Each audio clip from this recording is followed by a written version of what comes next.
गौरी पुत्र गणेश भगवान की जय। श्री शिवाय नमस्तुभ्यम। प्रिय भक्तजनों, सोमवार का दिन भगवान शिव को समर्पित है।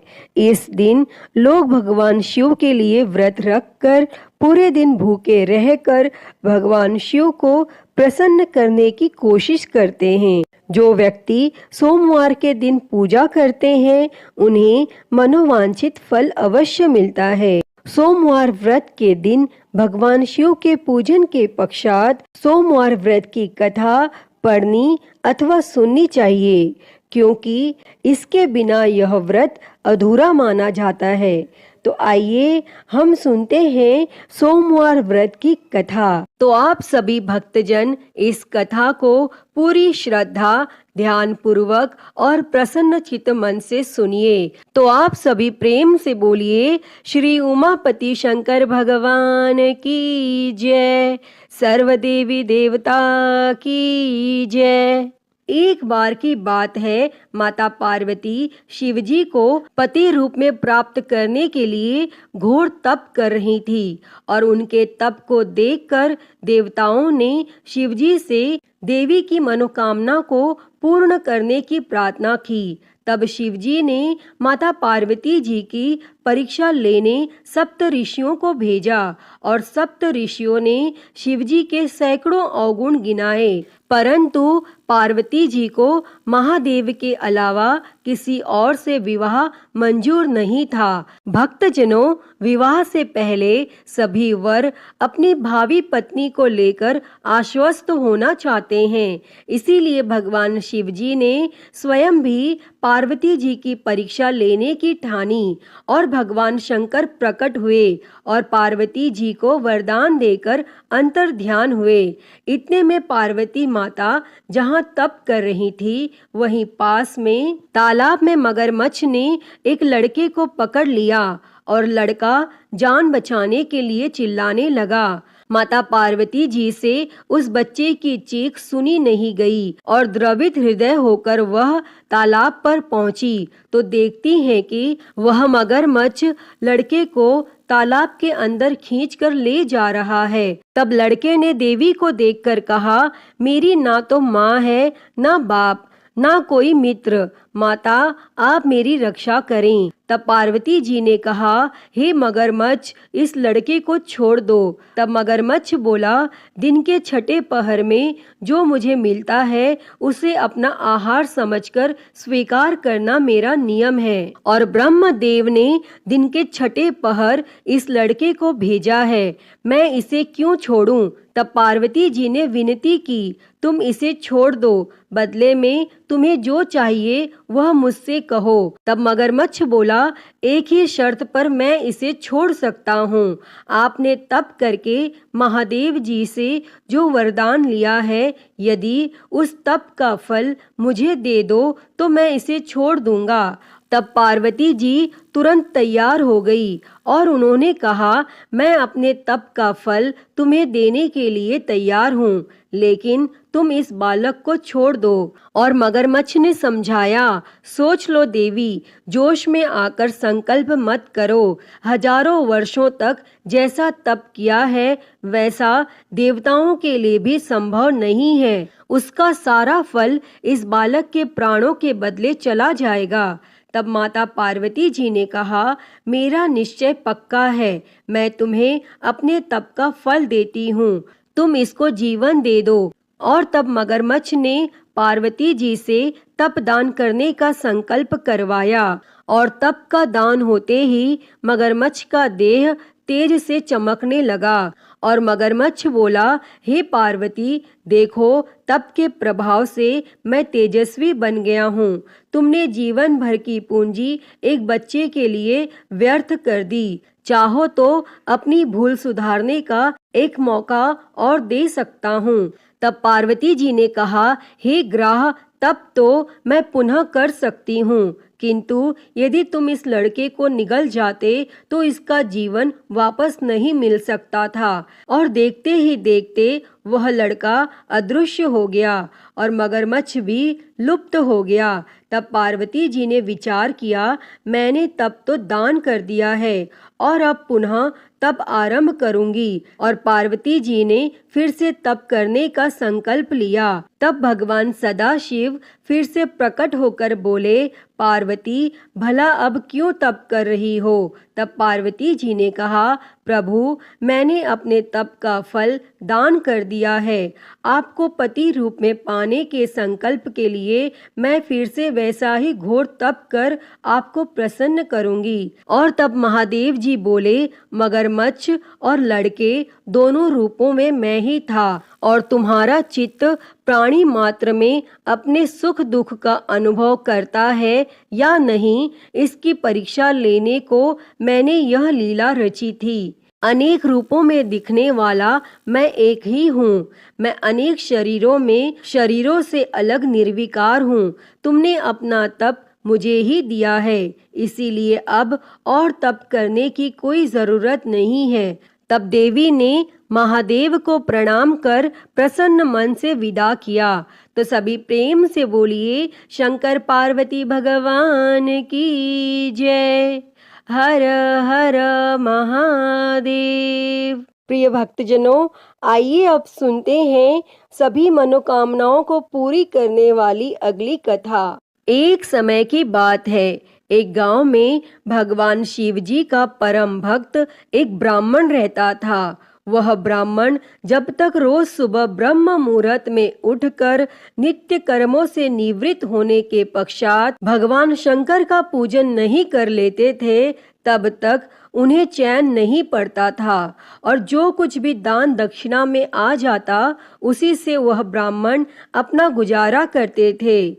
और दयालु इतने थे कि जब भी कोई जरूरतमंद मिल जाता तो अपनी क्षमता के अनुसार उसकी सेवा जरूर करते थे। और इस कारण शिवजी के परम भक्त ब्राह्मण देवता गरीबी का जीवन व्यतीत कर रहे थे। और ब्राह्मण की इस दानी प्रवृत्ति से उनकी पत्नी उनसे चिढ़ती तो थी, किंतु उनकी भक्ति परायणता को देख उनसे अत्यधिक प्रेम करती थी। इसीलिए वह कभी भी उनका अपमान नहीं करती थी। और साथ ही अपनी जरूरत का धन वह आस पड़ोस में मजदूरी करके जुटा लेती थी। एक समय ऐसा आया जब मंदिर में दान दक्षिणा कम आने लगी, जिससे उन पंडित जी को आर्थिक तंगी का सामना करना पड़ा।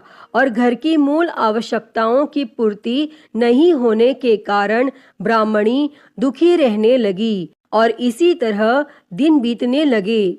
एक दिन महाशिवरात्रि का दिन आया और उस दिन भी पंडित जी हमेशा की तरह ब्रह्म मुहूर्त में उठकर नित्य कर्मों से निवृत्त होने के लिए नदी की ओर चल दिए। संयोग से उस समय उस राह से पार्वती जी और शिवजी गुजर रहे थे। तब अचानक से पार्वती जी की नजर उस ब्राह्मण पर पड़ी। और आज पंडित जी महाशिवरात्रि को लेकर इतने उत्साहित नहीं थे जितने कि अक्सर हुआ करते थे। और तब पार्वती जी को बात समझते देर नहीं लगी और उन्होंने भगवान शिव जी से कहा, हे भगवान, यह ब्राह्मण देवता प्रतिदिन आपकी उपासना करते हैं, फिर भी आपको इसकी चिंता नहीं है। और पार्वती जी की बात सुनकर शिवजी बोले, देवी, अपने भक्तों की चिंता मैं नहीं करूँगा तो कौन करेगा? तब पार्वती जी बोली, तो हे महादेव, आपने अब तक इसकी सहायता क्यों नहीं की? तब शिवजी बोले, देवी, आप निश्चिंत रहिए। अब तक उसने जितने बिल्व पत्र शिवलिंग पर चढ़ाए हैं, वही बिल्व पत्र आज रात्रि में उसे धनपति बना देगा। और यह बातचीत करके पार्वती जी और शिवजी तो चल दिए, किंतु संयोग तो देखिए, उसी समय उस राह में एक व्यापारी गुजर रहा था और उसने छुपकर शिवजी और पार्वती जी का वार्तालाप सुन लिया। तब व्यापारी ने अपना दिमाग चलाया, अगर बिल्व पत्र से ब्राह्मण धनपति हो सकता है तो फिर मैं क्यों नहीं हो सकता। और यही सोच वह ब्राह्मण के घर पहुंच गया और ब्राह्मण से बोला, पंडित जी, आपने अब तक जितने भी बिल्व पत्र शिव पूजन में चढ़ाए हैं वह सब मुझे दे दीजिए और बदले में मैं आपको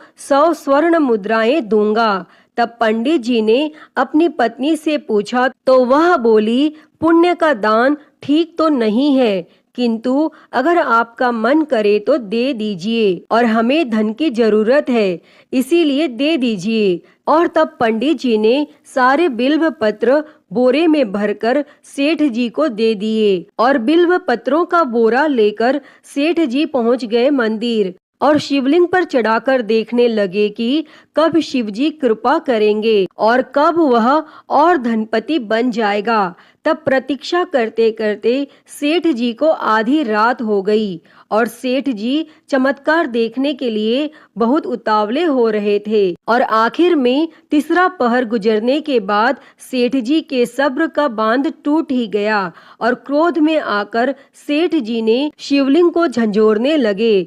फिर अचानक ही चमत्कार हुआ और सेठ जी के हाथ शिवलिंग से ही चिपके रह गए। तब उन्होंने बहुत प्रयास किया, किंतु हाथ हिले तक नहीं। थक हार कर सेठ जी शिव जी से क्षमा याचना करने लगे, तो शिव जी बोले, हे लोभी सेठ, जिस ब्राह्मण से तूने यह बिल्व पत्र खरीदे हैं उसे 1000 स्वर्ण मुद्राएं दे, तब जाकर तेरे हाथ छूटेंगे। और प्रातः काल जब पंडित जी पूजन के लिए आए तो उन्होंने देखा कि सेठ जी के हाथ शिवलिंग से चिपके हुए हैं और सेठ जी रो रहे हैं। तब उन्होंने पूछा तो सेठ बोला, पंडित जी, शीघ्रता से मेरे बेटे को 1000 स्वर्ण मुद्राएं लेकर मंदिर आने को कहिए। तब पंडित जी ने सेठ के बेटे को बुलाया और सेठ ने वह स्वर्ण मुद्राएं ब्राह्मण को दिलवा दी। तब जाकर सेठ के हाथ शिवलिंग से छूटे, और यह देखकर पार्वती जी शिवजी से पूछती हैं, हे नाथ, आपने अब तक अपने भक्त को कोई धन नहीं दिया। तब शिवजी बोले, देवी, मेरे पास कहाँ धन है जो मैं दूंगा, किंतु मेरा भक्त अब गरीब नहीं है, यह तुम स्वयं देख लो। और 1000 स्वर्ण मुद्राएं मिलने के बाद ब्राह्मण और ब्राह्मणी सुखी से अपना जीवन यापन करने लगे। अतः हे भगवान शिव जी, हे माता पार्वती, जैसी कृपा आपने उस ब्राह्मण पर की, ऐसी ही कृपा इस कथा को कहते, सुनते और हुंकारा भरते सभी पर करना। तो सभी प्रेम से बोलिए, शंकर पार्वती भगवान की जय। तो प्रिय भक्तजनों, आइए अब मनोकामनाओं को पूरी करने वाली दूसरी कथा को सुनते हैं। इस कथा को सुनने से ही व्रत संपूर्ण माना जाता है। उससे पहले आप सभी प्रेम से बोलिए, भगवान भोलेनाथ की जय, माता पार्वती की जय। किसी नगर में एक साहूकार रहता था। उसके घर में धन की कोई कमी नहीं थी, लेकिन उसकी कोई संतान नहीं थी, जिस वजह से वह बेहद दुखी था। पुत्र प्राप्ति के लिए वह भगवान शिव के प्रत्येक सोमवार का व्रत रखता था और पूरी श्रद्धा के साथ शिवालय में जाकर भगवान शिव और माता पार्वती जी की पूजा करता था। उसकी भक्ति देखकर माँ पार्वती प्रसन्न हो गईं और भगवान शिव से उस साहूकार की मनोकामना पूर्ण करने का निवेदन किया। पार्वती जी की इच्छा सुनकर भगवान शिव जी ने कहा कि हे पार्वती, इस संसार में हर प्राणी को उसके कर्मों के अनुसार फल मिलता है और उसके भाग्य में जो हो उसे भोगना ही पड़ता है। लेकिन माता पार्वती जी ने साहूकार की भक्ति का मान रखने के लिए उसकी मनोकामना पूर्ण करने की इच्छा जताई। तब माता पार्वती के आग्रह पर भगवान शिव जी ने साहूकार को पुत्र प्राप्ति का वरदान तो दे दिया, लेकिन साथ ही यह भी कहा कि उसके बालक की आयु केवल 12 वर्ष होगी। तब माता पार्वती और भगवान शिवजी की इस बातचीत को साहूकार सुन रहा था। उसे ना तो इस बात की खुशी थी और ना ही गम। वह पहले की ही भांति भगवान शिवजी की पूजा करता रहा और कुछ समय उपरांत साहूकार के घर एक पुत्र का जन्म हुआ। जब वह बालक 11 वर्ष का हुआ तो उसे पढ़ने के लिए काशी भेज दिया गया। साहूकार ने पुत्र के मामा को बुलाकर उसे बहुत सारा धन दिया और कहा कि तुम इस बालक को काशी विद्या प्राप्ति के लिए ले जाओ और मार्ग में यज्ञ करवाते जाना। जहाँ भी यज्ञ कराओ वहीं पर ब्राह्मणों को भोजन कराते और दक्षिणा देते हुए जाना। और दोनों मामा भांजे इसी तरह यज्ञ कराते और ब्राह्मणों को दान दक्षिणा देते काशी की ओर चल पड़े। रास्ते में एक नगर पड़ा जहाँ नगर के राजा की कन्या का विवाह था, लेकिन जिस राजकुमार से उसका विवाह होने वाला था वह एक आंख से काना था। तब राजकुमार के पिता ने अपने पुत्र के काना होने की बात को छुपाने के लिए एक चाल सोची। साहूकार के पुत्र को देखकर उसके मन में एक विचार आया। तब उसने सोचा क्यों न इस लड़के को दुल्हा बनाकर राजकुमारी से विवाह करा दूं और विवाह के बाद इसको धन देकर विदा कर दूंगा और राजकुमारी को अपने नगर ले जाऊंगा। और फिर उस लड़के को दूल्हे का वस्त्र पहनाकर राजकुमारी से विवाह करा दिया गया। लेकिन साहूकार का पुत्र एक ईमानदार लड़का था। उसे यह बात न्याय संगत नहीं लगी और उसने अवसर पाकर राजकुमारी की चुन्नी के पल्ले पर लिखा कि तुम्हारा विवाह मेरे साथ हुआ है, लेकिन जिस राजकुमार के संग तुम्हें भेजा जाएगा वह एक आंख से काना है। मैं तो काशी पढ़ने जा रहा हूँ। तब राजकुमारी ने चुन्नी पर लिखी बातें पढ़ी तो उसने अपने माता पिता को यह बात बताई। तब राजा ने अपनी पुत्री को विदा नहीं किया और फिर वह बारात वापस चली गई। दूसरी ओर साहूकार का लड़का और उसका मामा काशी पहुँचे और वहां जाकर उन्होंने यज्ञ किया और जिस दिन लड़के की आयु 12 साल की हुई उसी दिन यज्ञ रखा गया। लड़के ने अपने मामा से कहा कि मेरी तबीयत कुछ ठीक नहीं है। तब मामा ने कहा कि तुम अंदर जाकर सो जाओ और भगवान शिवजी के वरदानानुसार कुछ ही क्षणों में उस बालक के प्राण निकल गए और मृत भांजे को देखकर उसके मामा ने विलाप शुरू किया। संयोगवश उसी समय भगवान शिवजी और माता पार्वती उधर से जा रहे थे। तब माता पार्वती ने भगवान शिवजी से कहा, प्राणनाथ, मुझे इसके रोने के स्वर सहन नहीं हो रहे। आप इस व्यक्ति के कष्ट को अवश्य दूर करें। और जब भगवान शिवजी मृत बालक के समीप गए तो वह बोले कि यह तो उसी साहूकार का पुत्र है जिसे मैंने 12 वर्ष की आयु का वरदान दिया था। अब उसकी आयु पूरी हो चुकी है। लेकिन मातृभाव से विभोर माता पार्वती ने कहा कि हे महादेव, आप इस बालक को और आयु देने की कृपा करें, अन्यथा इसके वियोग में इसके माता पिता भी तड़प तड़प कर मर जाएंगे।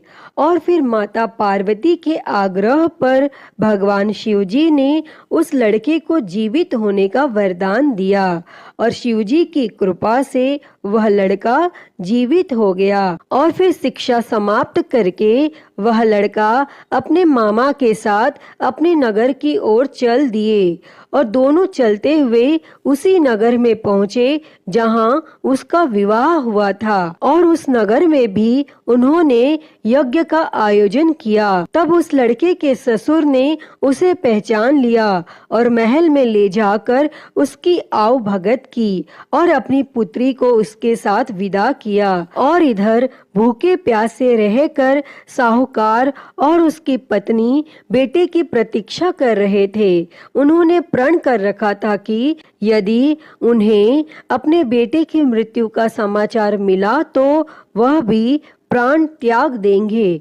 परंतु अपने बेटे के जीवित होने का समाचार पाकर वह बेहद प्रसन्न हुए और फिर उसी रात भगवान शिवजी ने उस साहूकार के स्वप्न में आकर कहा, हे श्रेष्ठी, मैंने तेरे सोमवार के व्रत करने और व्रत कथा सुनने से प्रसन्न होकर तेरे पुत्र को लंबी आयु प्रदान की है। प्रिय भक्तों, जो कोई भी सोमवार का व्रत करता है या कथा सुनता और पढ़ता है, उसके सभी दुख दूर होते हैं और समस्त मनोकामनाएं पूर्ण होती हैं।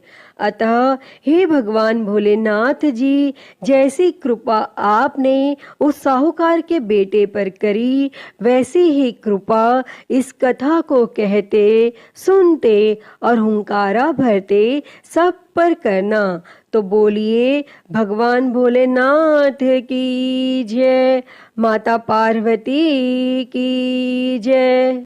श्री शिवाय नमस्तुभ्यम।